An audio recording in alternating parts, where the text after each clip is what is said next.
Hello, I am Enid Weichselbaum. I'm a member of the League of Women Voters of Rochester. I'd like to welcome all of you here tonight, the candidates, the audience, and those viewing at a later time. This forum is sponsored by the League of Women Voters in Rochester.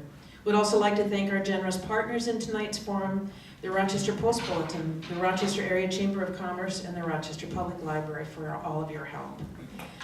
The League of Women Voters is a nonpartisan volunteer organization organized at the local, state, and national level to encourage citizens to participate in government.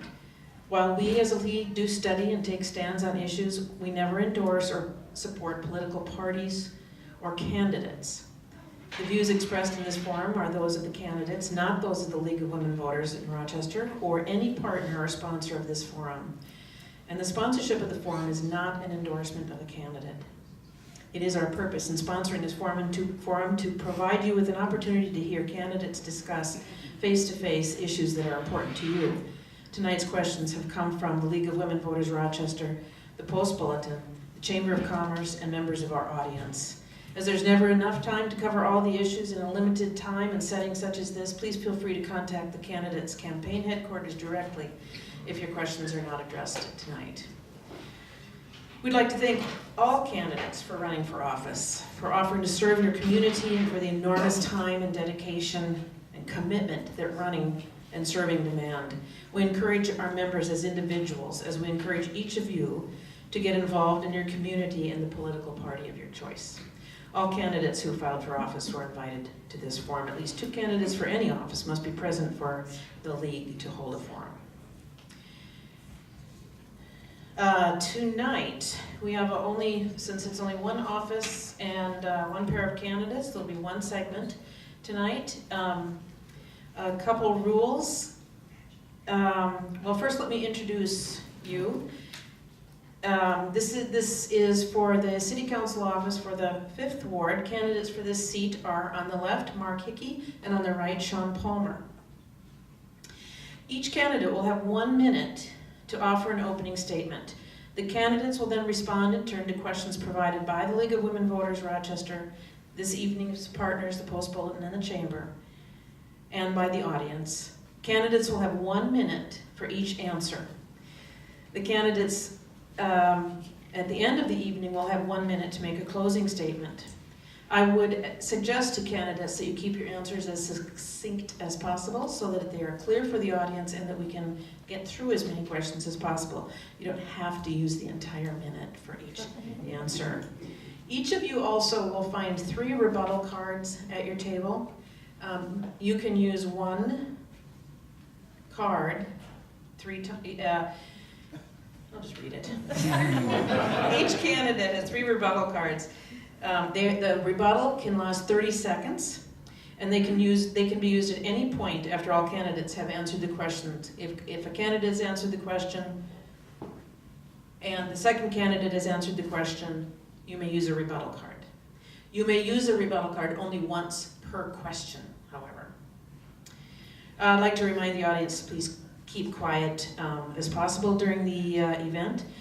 The timekeeper tonight is League of Women Voters Rochester member Kathy Magerline. Asking questions will be Edie Grossfield from the Postbulletin and Julie Fiesel from the Chamber of Commerce.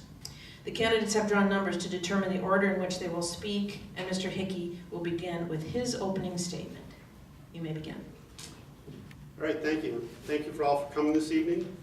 For those that don't know me, I'll give you a little bit of background. I'm married with 6 sons.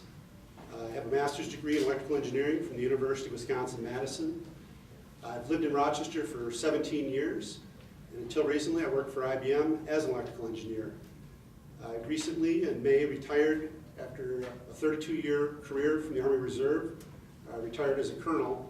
That career included combat deployments to both Iraq and Afghanistan.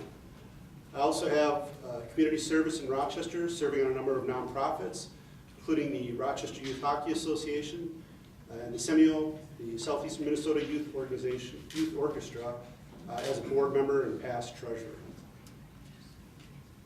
Thank you. Mr. Palmer? Representation is the most important thing a city council member has to do. They have to represent their ward on the city council.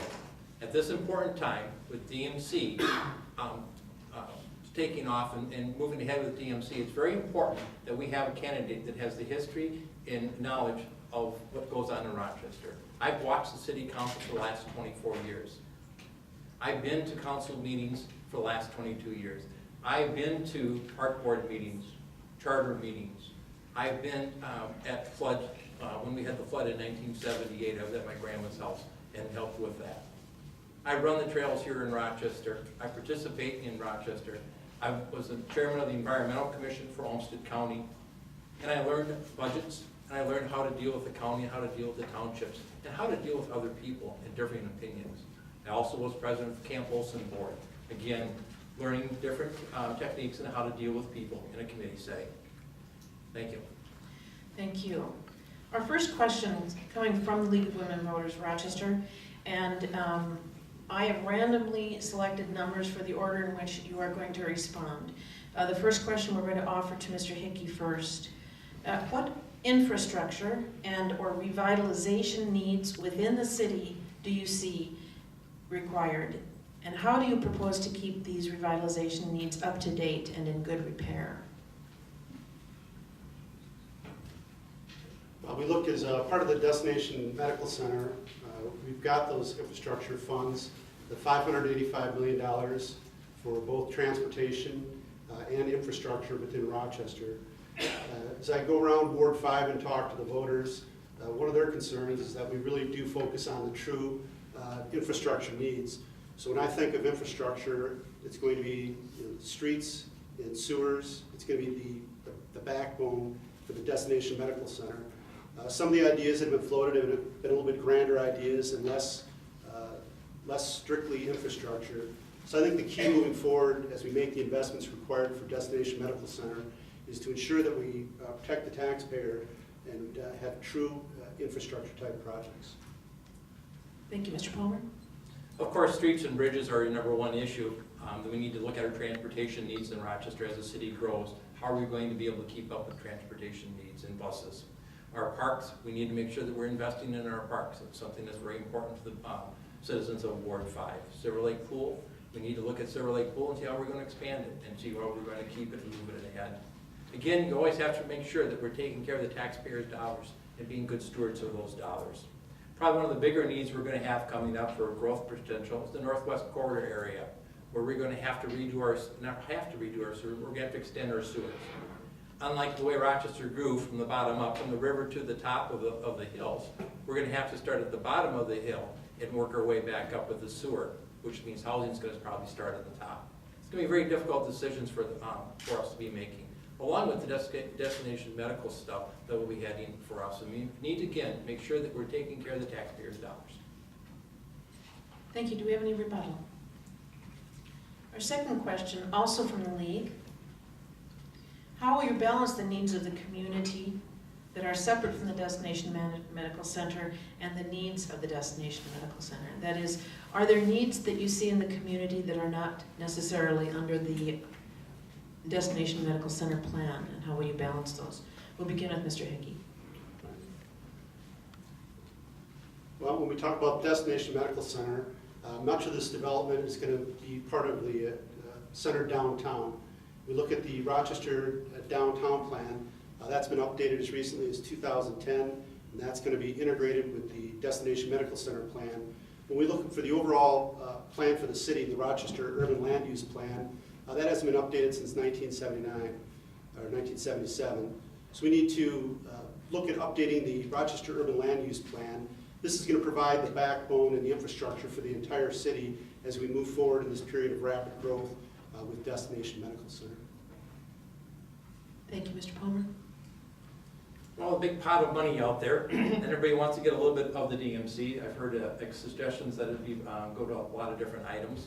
I think it needs to go to what it's set up for, and that is for our guests, and how do we improve our guest experience when they're here from the Mayo Clinic, and also for the employees. How do we attract and how do we hold on to employees who are going to be coming to our city to work at Mayo Clinic? We also need to be looking at our citizens who are out there right now, the people who are on fixed income, the people who are out there wondering what we're going to be doing for them. We need to make sure our streets are plowed, we need to make sure our streets are good, we need to make sure our transportation plan works.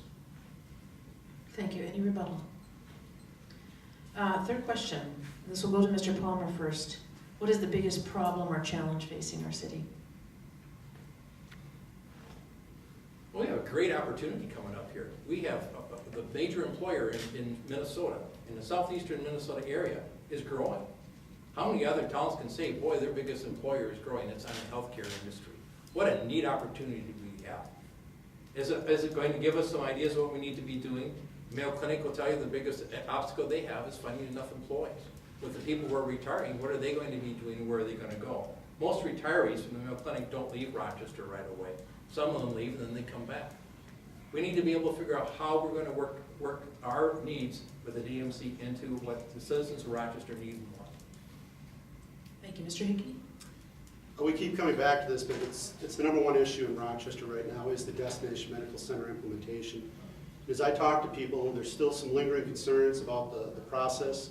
And I think as we move forward and they're seeing the process unfold, and they see the fact that we've integrated some transparency, I think there's some more comfortable feelings.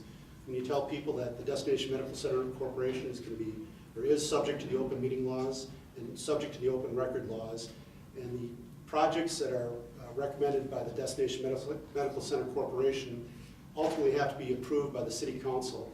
And that process will involve public hearings and input from the citizens. And that was really, I think, the concern initially, but an overwhelming positive response for Destination Medical Center. But I think people were concerned to make sure that they had the input into the process, and as taxpayers, they were going to have their voices heard. And I think as we move forward, they can see that's going to be the case. Thank you. Any rebuttal? Our next question comes from the Postbulletin and will be offered to Mr. Hickey first.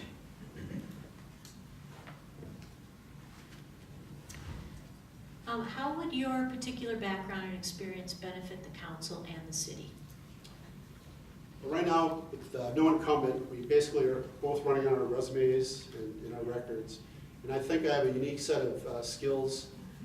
I mentioned my military background. With a 32-year career and retiring as a colonel, I've got quite a bit of strategic planning and military leadership skills from my military background. On the civilian side, I've got the engineering background. At IBM, I was an inventor, had numerous patents in computer architecture, computer design. I think that allows me to be a problem solver and to think outside the box. So I think that combination is kind of a unique skill set, the strategic planning, the leadership, but also the ability to think outside the box and think of creative solutions as a problem solver. Thank you. Mr. Palmer? One of my big advantages is that I was born and raised in Rochester. Also, I work with committees, I work with nonprofit agencies. Again, I worked with the Environmental Commission for Olmsted County for 5 years when it first started. We did budgets on that. We did what we thought was environmental necessities. On that, we had 2 city council people, 2 county commissioners, and 2 township officers. And I would happen to be one of the citizen representatives on it. So it gives you great knowledge when you're looking at how things are handled in the county and how they cooperate with the city. Also, I've worked with some nonprofits, Camp Olson. We had 400 kids who used to come to camp. Now we have over 1,100 kids coming to camp. We've raised $1.3 million in the last 5 years at Camp Olson. Very proud of what we've done at Camp Olson. Depth of knowledge is something that I think is important for you to understand, because in 9 months, we're going to be running another race in June. We'll be signing up. So this is a short term, and you need to have somebody who can hit the ground running and not somebody who needs to learn where everything is in Rochester. Thank you. Any rebuttal? Our next question from the Postbulletin. Do you think Rochester should switch to a ranked choice voting system, and why or why not? Mr. Palmer? No, I don't think that they should. I think that, one, there's a lot of confusion in how you do it. There's no cost savings for really doing it. It's confusing to people, and I'd be against it. Thank you. Mr. Hickey? I know there's a lot of frustration with the situation we just had with Denny passed, and we had the series of elections to replace him. I think right now the first step, legislators amended the state statute to allow removal of a candidate in a reasonable amount of time before an election. I think we could consider ranked choice voting, but I think we'd have to look at it carefully. The system we have now has served us well, and now that the state statute's been fixed, I think it's a process we need to continue. Thank you. Any rebuttal? Next question from the Postbulletin. We'll go to Mr. Hickey first. The Silverlake Pool and its equipment are old and deteriorating, and in the near future, the city will need to decide whether to replace it or shut it down completely. Is it important we have a city pool in Northeast Rochester, or is Soldiers Field Pool enough? So I'm definitely a big supporter of the Silverlake Pool and the concept of a future pool in that location. I think we'd have to know the details of the specific project. As part of my preparation for the primary, I sat down with Mike Nigbar and discussed a wide range of topics with Park and Rec, including the Silverlake Pool. And as part of the maintenance they did this summer was to ensure that there was no leakage. At one point, they were losing water at the Silverlake Pool. So right now, all the initial or the short-term maintenance has been done. Right now, I talked to him again today. There's no plans. There's no immediate need to replace that facility. Long-term, I think it's something you could look at. It would have to be the right project for that spot. Mr. Palmer. I think Silverlake Pool is important for Rochester. I think it's also important for the 5th Ward. I worked with the YMCA as a partnership between the city and the YMCA. We ran the Silverlake Pool for them for 2 years. It was an experience that was valuable to me because, one, I learned how to be partners working with the city and working with the Y and how nonprofits can work with each other. That pool's about 52 years old. The Park and Rec people tell you it has the best water in all of Rochester for pools. It's a great location for a pool. What I wonder about is how can other towns in the outskirts of Rochester with 5,000 people be able to put up new pools and put up new water parks, and the city of Rochester can't do that. I think we need to look at that again. I think that we can expand Silverlake Pool. I think we need to keep Soldiers Field Pool going, and I also think that the rec center is a neat opportunity that we have coming up and how we can expand that. I think services for our people is what's going to be important. When I knock on doors, people tell me park and recreation is important to them, and it's going to be important to people coming to Rochester. Thank you. Any rebuttal? Our next question will begin with Mr. Palmer. Question is coming from Chamber of Commerce. In light of the development anticipated as a part of DMC and recent neighborhood opposition to a myriad of developments across Rochester, how would you balance the needs of a group of concerned citizens with the needs of our community as a whole for new development? Mr. Palmer, yes. I think it's important for everybody to understand that growth in Rochester is a good thing. You don't want to be a dying town like Duluth. And what we need to be doing is we need to be partners with our builders and our developers. Being a developer is a very risk industry. No one tells them that how many lots they can build or how many lots that they can sell. But it's, again, a very risky business to be in. The neighborhood meetings have now become something of a what can we beat the developer up and what can we get from them. When they first started, they were to be informational items to tell people, hey, this is what's being built in your neighborhood, this is the zoning ordinance, and this is why it's being built. And that was the way it was supposed to be. With downtown development and with DMC coming up, and we're going to be having intergrowth, it is going to be more difficult for people to understand how that fits into the big plan. But again, building Rochester, single-family dwellings is important because once a family gets established in a city, their next move-up house is going to be in that same school district. So if they're in Byron or Sturtville, they're not going to be coming to Rochester for the next move-up house, and we need to be able to have that. Thank you. Mr. Hickey? I think we look at several recent projects that have been before the City Council, controversial projects. We look at the process that was followed to solicit input from the neighbors, and I think that's been an important process. It's certainly more work for the developer to have to go and meet the neighbors and incorporate that feedback. But I think as you look at these projects, where they started and where they wound up, I think that process of trying to reach consensus and compromise has strengthened the project, and I think in the end they came up with a better final development. So I think getting that neighborhood input, eventually you're not always going to reach consensus, you're not always going to make everybody happy, but I think through that process of trying to reach consensus, soliciting input, and not just window dressing, but actually incorporating ideas, I think at the end of the day, you're going to have a better project, and I think there's going to be buy-in from the neighborhood in that final decision. Thank you. Any rebuttal? Yeah. A couple of items that I don't think that add anything is when you have 3-hour meetings at the City Council, hearing the same thing that they heard at the Planning and Zoning Commission meeting. When you delay a project, you can put into the next construction season. If you don't start your project in the good weather, you're not gonna be able to get your sewer and waters in. I don't like the fact that the 5 on 5 the development, where the developer comes in and says, I'm gonna build a 5 or 6 story building, and says, oh geez, I gave you 3 stories up, and now we only have, we're only gonna have a 3-story building. I don't like the kind of negotiation that goes on with that. Further rebuttal, yes? Yeah.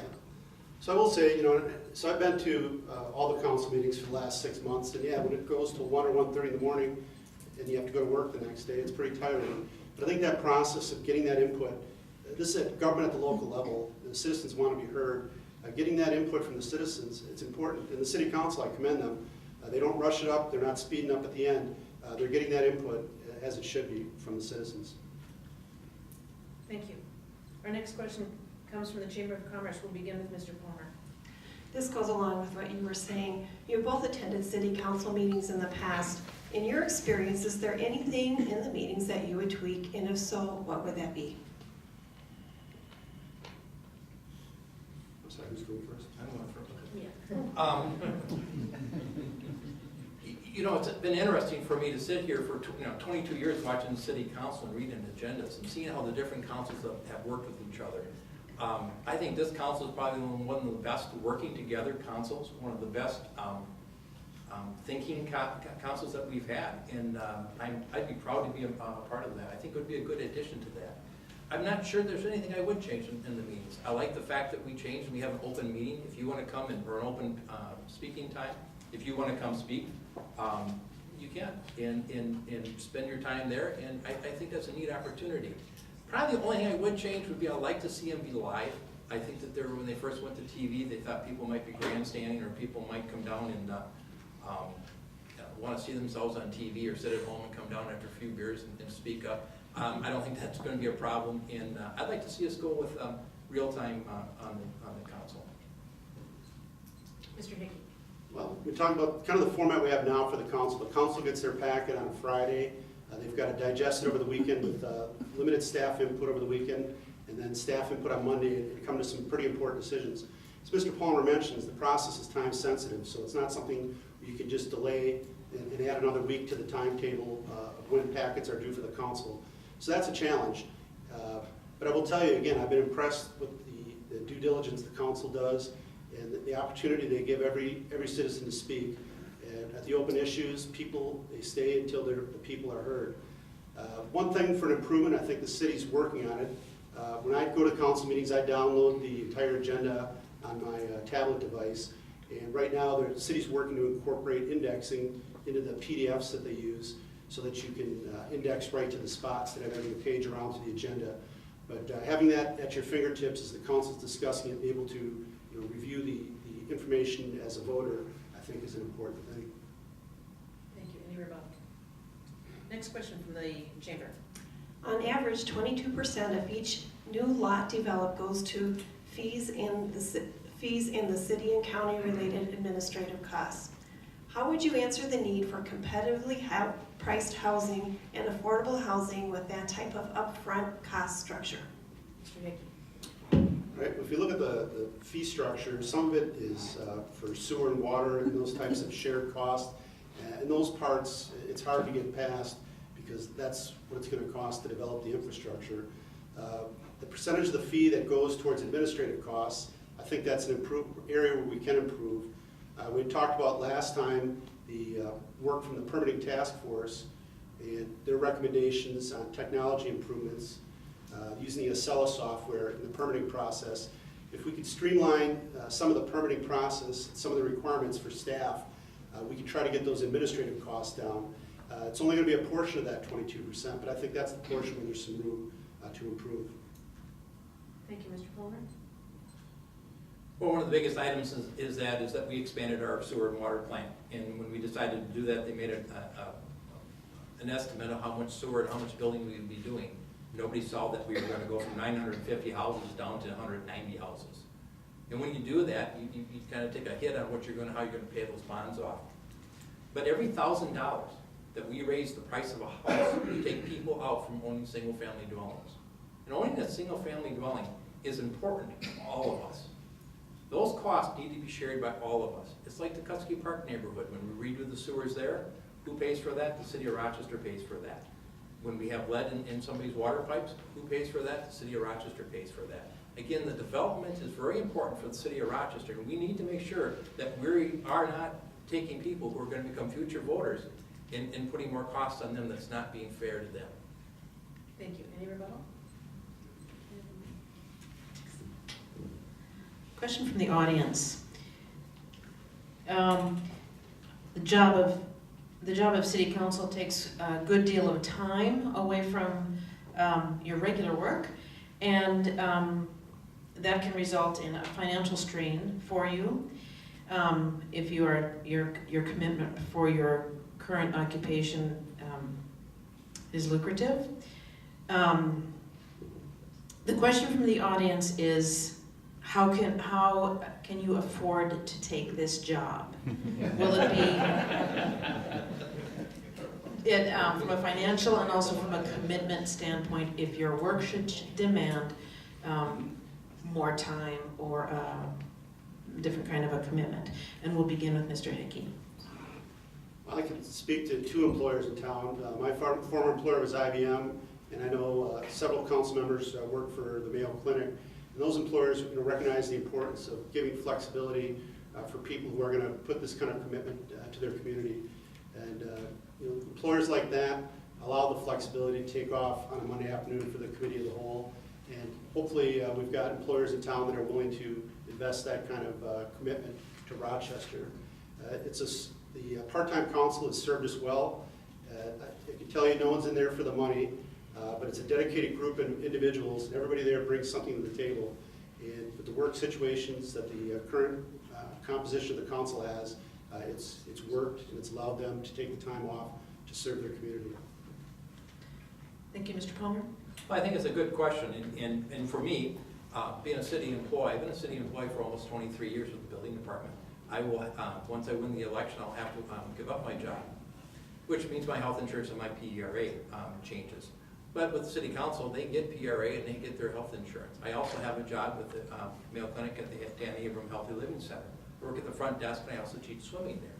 So for me, I'm prepared to take that cut and work with people. I'm looking at it as a public service. I'm looking at it as giving back to my community. It's something that I've wanted to do for a long time.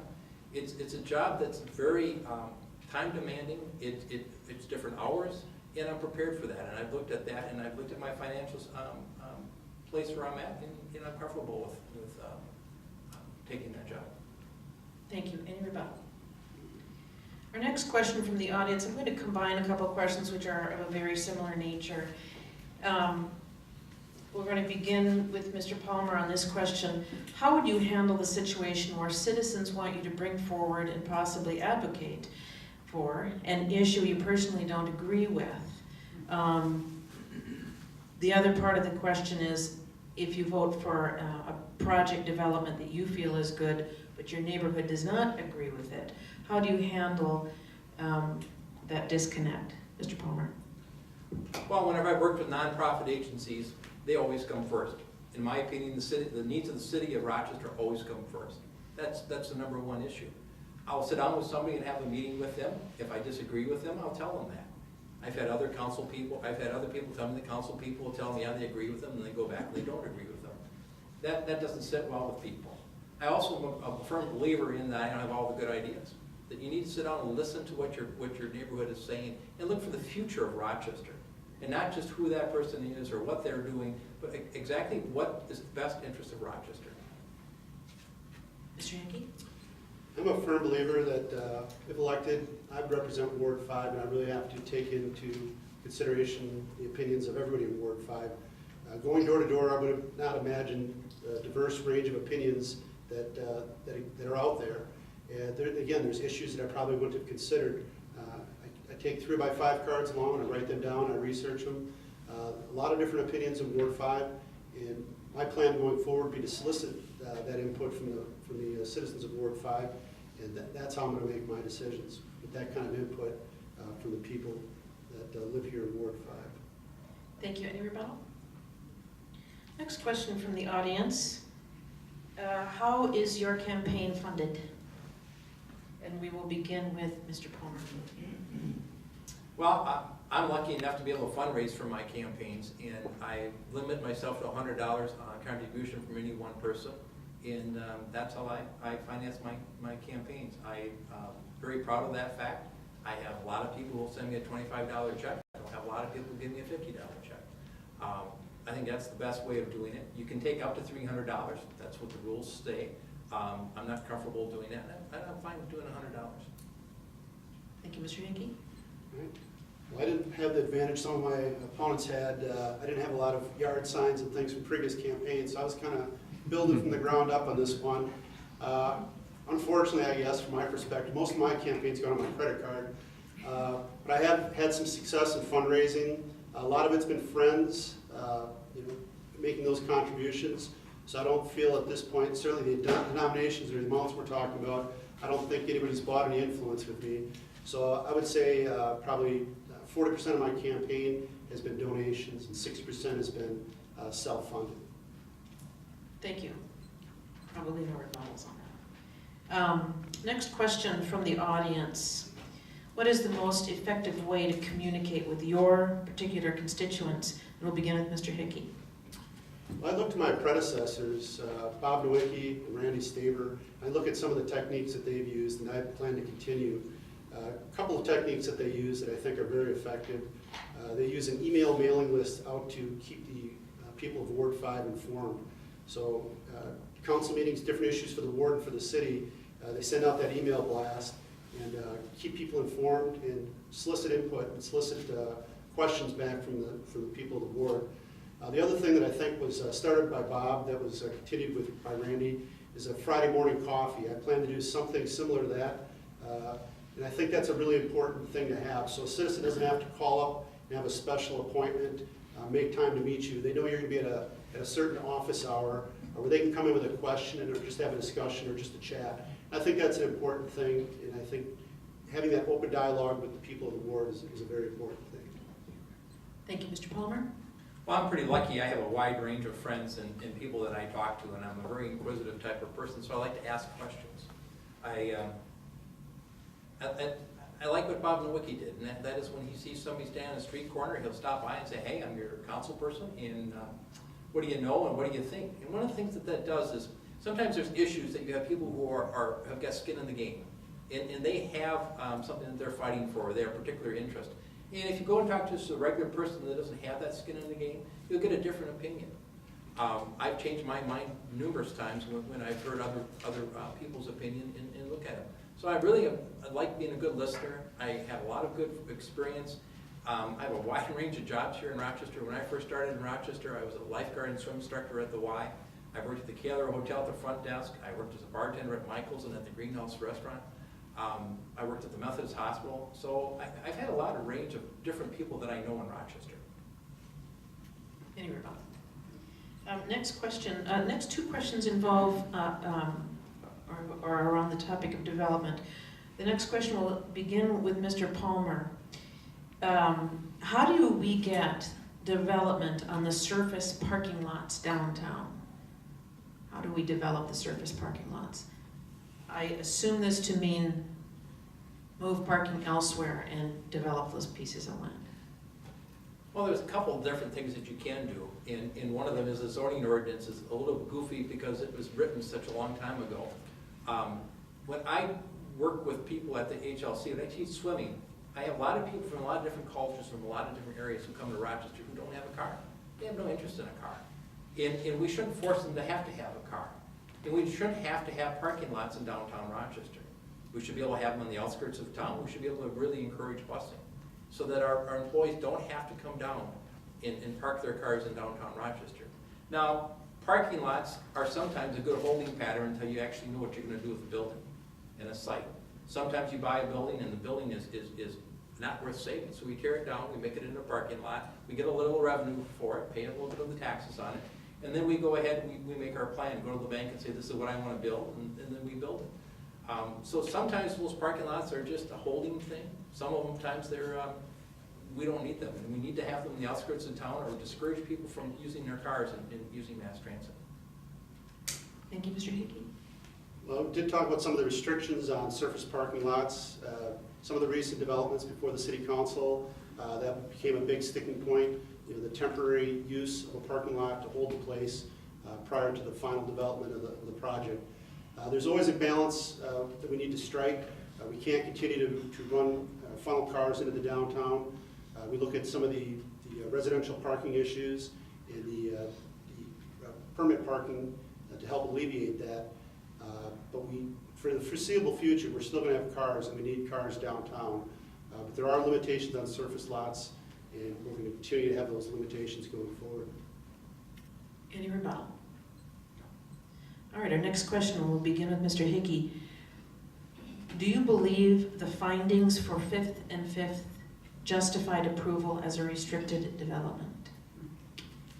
Yeah, I'm probably not going to weigh in on the how I would have voted on a specific project for the city council, but I can talk to the process that the council came to before they requested the findings from the attorney. And that's what we talked about before. The development started out as a very different development, and through the process of trying to reach consensus with the neighbors, they were able to make many modifications to try to alleviate the concerns of the neighborhood. In the end, I don't think the developer got exactly what he wanted, and certainly the neighbors weren't completely satisfied with the final project. But it's through that process of trying to reach compromise and at least attempting consensus that they're going to come to a better project in the end. Thank you, Mr. Palmer. Well, it's kind of funny, about 23 years ago, I was in that building when it was a rental unit before they tore it down.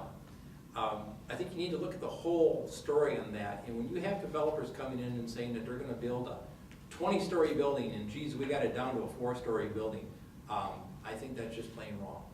They didn't give up anything. They didn't go to the bank and say, hey, bank, I need to borrow some money, and I want to build this 20-story building. They knew that they were going to end up with a 3-story building. They make them real plain, and then we add a little bit of brick, and everybody says that's a great, wonderful thing. I would encourage the mayor to veto it. I think it's a wrong development. I think the process was wrong. Do I think that type of development is what we need in Rochester? Yeah. Is that the place for it? Not particularly, and I don't like the way that it went down. Any rebuttal? Next question from the audience. We'll begin with Mr. Palmer. Give an example of a time when you were in a small group discussion, but most people disagreed with your position, and you were able to convince them of your position.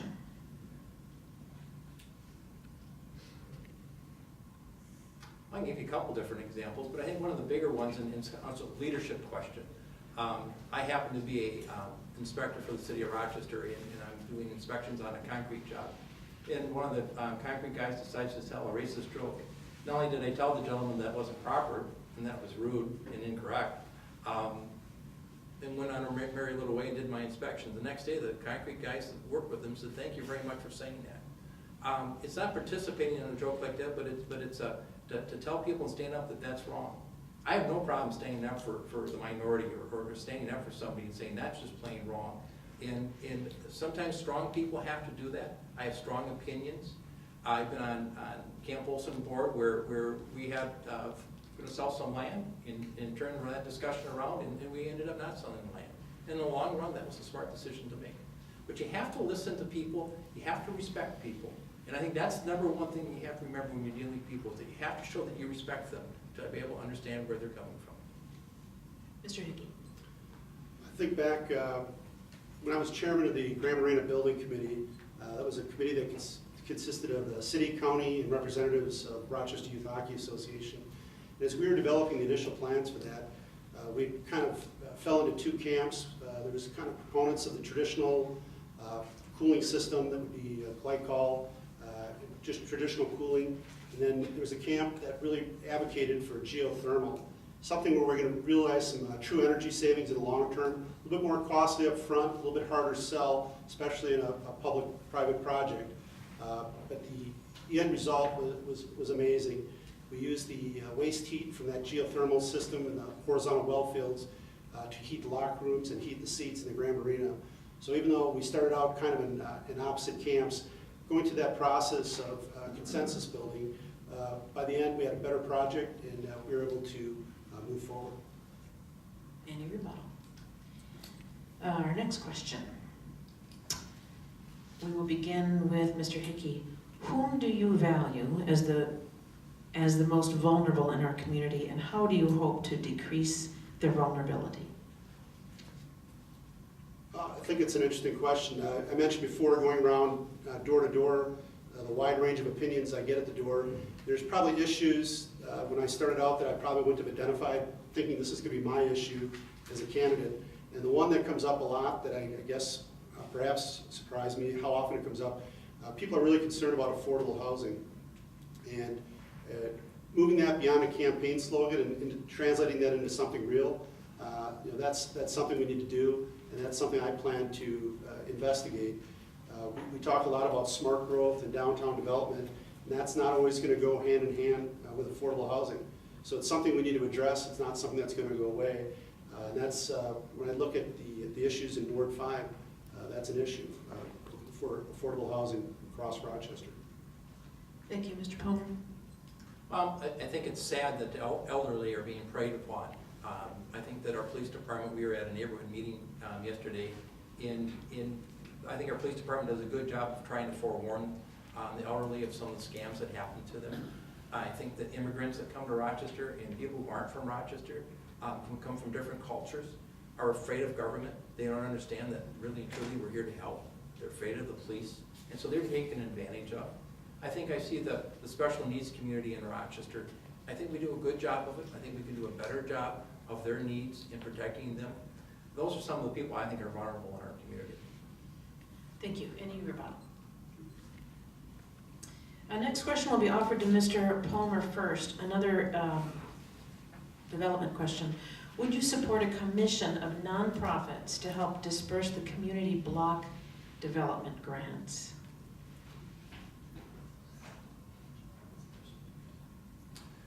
No, I wouldn't. I have participated in the last 20 years with the Community Block Grant program. I think it's a neat program, the way that the federal government does that. I've worked with a couple nonprofits that have gotten grants for that. It's kind of a time-consuming, but you put in your application, you stand there and you tell the people what your need is. It makes you accountable to the council, and it makes you accountable to the public of what you're doing. And what nonprofit or what items you're trying to accomplish is important to the city of Rochester. I think nonprofits in itself is a wonderful item for Rochester to have, and we need to be more supportive of our nonprofit community. But I like the way the block grant system works, and I'd like to say it's staying. Thank you. Mr. Hickey? No, I would not support changing the way the block grants are distributed. Right now, the city of Rochester works with nonprofits in areas where we can find mutual cooperation. One of the changes the city council made was to the ordinance as far as when police can provide overtime for nonprofits. With that ordinance clarified, we can make sure that all nonprofits are treated in an even-handed fashion. And as it stands now, if the overtime can be provided with, or if the officers can be provided with duty officers, there's no additional cost incurred for the city, and that's provided at no charge to the nonprofits. And that's the kind of cooperation we need going forward. Thank you. Any rebuttal? Our next question will begin with Mr. Hickey. How do you feel about the salary of the current city council? Do you support an independent advisory council to advise on salary? Again, I'm not going to tell you how I vote on a particular issue before the council, but I will tell you, I think, listening to both sides of the argument, I think there's a lot of merit for the idea of a salary commission. If you listen to, or if you look at the last recommended salary increase for the city council, when you look at a percentage of a small number is a very small number. So I think their last recommended raise was on the order of $300. And I think it's pretty hard for an elected official to sign up, to give himself a pay raise, considering the amount of money we're talking about. I think it's something that needs to be looked at going forward. I think the salary commission is certainly one way to address it. But I think putting elected officials in a position to be raising their own salary is something that it hasn't worked lately, and it needs to be addressed. Thank you, Mr. Palmer. Well, if you look at it a market economic perspective, we had 7 people who thought that they could run for city council and be sitting up here. So it's not the lack of people wanting to be on the city council. People don't take or run for city council, that I've met at least. They want the job for the money. People want the job because they want to serve their community. They want to be a person that's out there working for their neighbors, and that's the reason they take the job. I would not be for an advisory council for the simple fact that I think that the city council needs to step up and make their changes, own their own decisions. I think adding more people to the mix doesn't really help. And I think that if we need to raise our rates or raise the council pay, you raise it, you go through an election period, and after the election period, then you get your raise. That way the people have the say. If they don't like the way that you raise the rates, then you don't get reelected. Thank you. Any rebuttal? Another development question. This question will begin with Mr. Palmer. Do you see a city role in IBM's property use with the buildings and lands of IBM? Well, my understanding, if you will talk to people in the city and the state, have said that 5 years ago they went to IBM and said to them, what can we do to keep IBM in Rochester? And the answer was, no answer. So now you look at that we had layoffs in Rochester, and my dad was an IBMer. He was an IBMer for 33 years. He started in 1957, and that's one of the reasons I live in Rochester. But I think that we can do something out there with it. I think the more important part is for the people who work there. I think that we should be able to do some work development with them. The difficulty talking to the state agencies where work development is that IBM hasn't told them how many people they're laying off. But we have a great number of people who've been laid off who have great skills. And we need somehow to organize that. And I'm not sure what the city needs to do with that, how they can do that. But anything we can do to make that plant back to what it was, I think would be wonderful. Mr. Hickey? I'm not sure what the city role would be in the plant out at IBM. Certainly at the point we're at now, with the amount of downsizing that's gone on out there, part of it is just the changing dynamics of how IBM conducts business.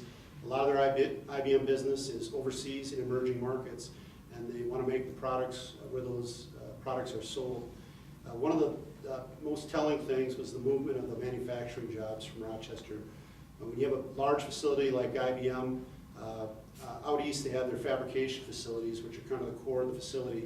We didn't necessarily have a fab in Rochester, but that large manufacturing structure is something that was established over a period of years from 1957 on. It takes a long time to build a plant like that. Once you lose that, now it's just office space, and frankly, IBM can get office space elsewhere if they choose. So it's a problem. It's a problem that of changing markets and the way IBM markets builds their products where they're sold. Any rebuttal? A question from the audience. We will begin with Mr. Hickey. Have you been a member of any of the mayor's citizen committees in the past 2 years? And if you have, can you describe your experience? I have not been a member of any of the mayor's citizens committee. The last committee I mentioned that I served on, that was both private and public. It was as the chairman of the Grand Marina Building Committee. There was an opportunity where we came together. Rochester Youth Hockey Association actually provided the majority of the funding for that project. That was an example of a public-private partnership where we could leverage those private funds, and the taxpayers could achieve the benefit. So the end state of that project is the county owns the building. The city, in cooperation with the county, has a facility use agreement. They agree to run that facility. The city and the county split the profits, and the city and county split the loss. But that's an example of a public-private partnership that has really gone well for all parties concerned. Thank you, Mr. Palmer. No, I've not been on any of the mayor's committees. Okay. Rebuttal. Another question from the Postbulletin. We'll begin with Mr. Palmer.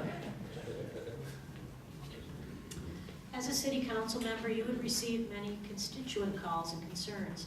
Please provide an example from your work or volunteer experience of how you've helped an individual with a concern or problem. Well, the first one that comes to mind is Camp Olson. it's a YMCA camp, and we're based here in Rochester. About 60% of the kids come from Rochester.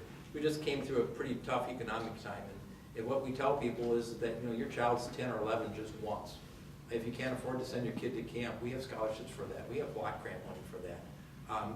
Just send us what you can and send your kid to camp.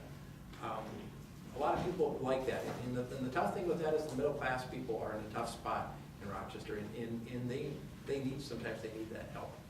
So that's one of the things that I've done. I'm a Boy Scout, so we're always trying to help people. I'm an Eagle Scout. We're always trying to help people and see what we can do. I think that's one of the reasons you run for city council, is that you like to solve problems and you like to help people. Mr. Hickey?